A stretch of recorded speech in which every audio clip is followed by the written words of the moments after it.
திமுக கூட்டணியில காங்கிரஸுக்கு கெடு விதிச்சிருக்காங்க திமுகவுடைய பேச்சுவார்த்தை குழு. எதுக்காக இந்த கெடு விதிச்சிருக்காங்க? காங்கிரஸ் என்ன மாதிரியான டிமாண்ட்லாம் வச்சிருக்காங்க? எதனால இப்படி ஒரு குழப்பம்? இதை பத்தி முழுசா தெரிஞ்சுக்கணும்னா இந்த வீடியோவை ஃபுல்லா பாருங்க. இது போல பல தகவல்கள் தெரிஞ்சுக்கணுமா நம்ம சேனலை சப்ஸ்கிரைப் பண்ணுங்க. திமுகவுக்கும் காங்கிரஸுக்கும் இடையில அந்த கூட்டணி பிரச்சனைங்கிறது விஜயால மிகப்பெரிய அளவுல ஒரு சிக்கலை ஏற்படுத்திட்டு இருக்கு. அதுலயும் ஆட்சியில பங்கு அதிகாரத்துல பங்குன்னு விஜய் சொன்னதுக்கு அப்புறம் காங்கிரஸ்ல இருக்கவங்க எல்லாருமே ஆசை அதிகமாகி அவங்க எல்லாரும் அடுத்தடுத்து கேள்வி கேட்க ஆரம்பிச்சாங்க. காரணம் இது ஆசைன்னு சொல்றதை தாண்டி அவங்களுக்குள்ள அதிகாரத்தை பிடிக்கணும், தமிழ்நாட்டுல இழந்த அதிகாரத்தை மீண்டும் கையில பிடிக்கணும் அப்படின்னு சொல்லிட்டு அவங்க நிறைய வேலைகளை பார்த்துட்டு இருக்காங்க. அதோட ஒரு பகுதியா தான் மாணிக்கம் தாகூர், கிறிஸ் சோடங்கர், பிரவீன் சக்கரவர்த்தி இப்படி நிறைய பேர் வந்து சொல்லிட்டு இருக்காங்க. இதுக்கு அப்புறமா பேச்சுவார்த்தை போயிட்டு இருக்குது. இந்த பேச்சுவார்த்தையில முக்கியமா திமுக சைடு என்ன சொல்றாங்க? கடந்த முறை உங்களுக்கு 25 தொகுதி கொடுத்தோம், அதே தொகுதியை இப்ப கொடுக்குறோம், கூடுதலா ஒரு மாநிலங்களவை உறுப்பினர் கொடுக்குறோம், இதை நீங்க ஏத்துக்குங்க அப்படின்னு சொல்றாங்க.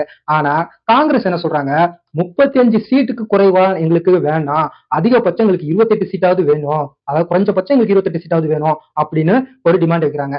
மாநிலங்களவை உறுப்பினர் நாங்க கொடுக்குறோம் அப்படின்னு திமுக ஒரு சொல்றதுக்கு காரணம் அவங்க ஒரு மிகப்பெரிய ஒரு செக் வச்சுதான் அதை சொல்றாங்க. ஏன் அப்படின்னா மாநிலங்களவையில காங்கிரசுக்கு பெரும்பான்மை கிடையாது. உறுப்பினர்கள் அங்க பெரும்பான்மை உறுப்பினர்கள் அவங்களுக்கு இருந்தா மட்டும்தான் எதிர்கட்சி தலைவரா அவங்களால வர முடியும். இப்ப ஏற்கனவே ஒரு சில பேர் வந்து பதவி இல்லாம இருக்காங்களா, பதவி முடிஞ்சிருச்சா, அதனால அங்க மீண்டும் எதிர்கட்சி தலைவருக்கான ஒரு தேர்தல் வரும்போது காங்கிரசுக்கு அதுக்கான இடங்கள் இல்லாம ஒரு சூழ்நிலை இருக்கு.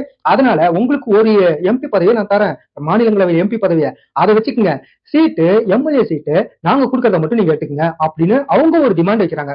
ஆனா காங்கிரஸ் என்ன சொல்றாங்க?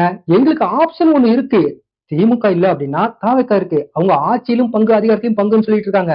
நாங்க போனோம்னா எப்படி பார்த்தாலும் 60 சீட்டுக்கு குறையாம எங்களுக்கு வந்து கொடுப்பாங்க, கண்டிப்பா நாங்க 60 சீட்டுன்னா அதுல 30 சீட்டு ஜெயிக்கிறதுக்கு வாய்ப்பு இருக்கு அப்படின்னு காங்கிரஸ்ல இருக்கவங்க எல்லாம் சொல்லிட்டு இருக்காங்க.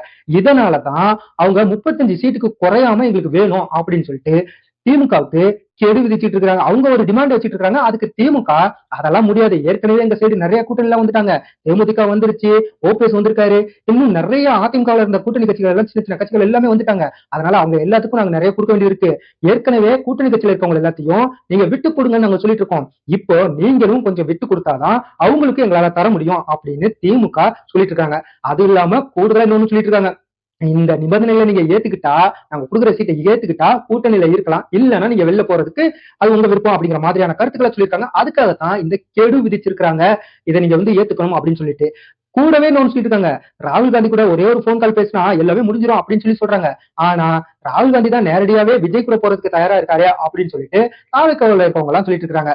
இந்த மாதிரியான சூழ்நிலையில தான் கெடு விதிச்சிருக்கிறதும் நிபந்தனை விதிச்சிருக்கிறதும் ரெண்டு சைடும் ஒரு இழுபறியா போயிட்டு இருக்கு. திமுக கூட்டணியில காங்கிரஸ் இருக்குமா இருக்காதா அப்படிங்கிறது இன்னும் ஒரு சில நாட்கள்ல, இன்னும் சொல்ல போனா அடுத்த நாட்கள்ல கூட தெரிஞ்சிடறதுக்கு வாய்ப்புகள் இருக்கு. அவங்க தேர்தல் தேர்வை அறிவிக்கிறதுக்கு முன்னாடியே காங்கிரஸ் திமுக கூட்டணி முறியறதுக்கு அதிகப்படியான வாய்ப்புகள் இருக்குன்னு சொல்லிட்டு ஒரு சில பேர் சொல்லிட்டு இருக்காங்க. பார்க்கலாம் இந்த தேர்தல் காங்கிரசுக்கு சாதகமா இருக்குமா, அல்லது திமுகவுடைய அந்த ஆளுமைக்கு அடிபணிஞ்சு காங்கிரஸ் அவங்க கூடயே போய் சேர்ந்துருமா அப்படிங்கிறத பொறுத்து பார்க்கலாம்.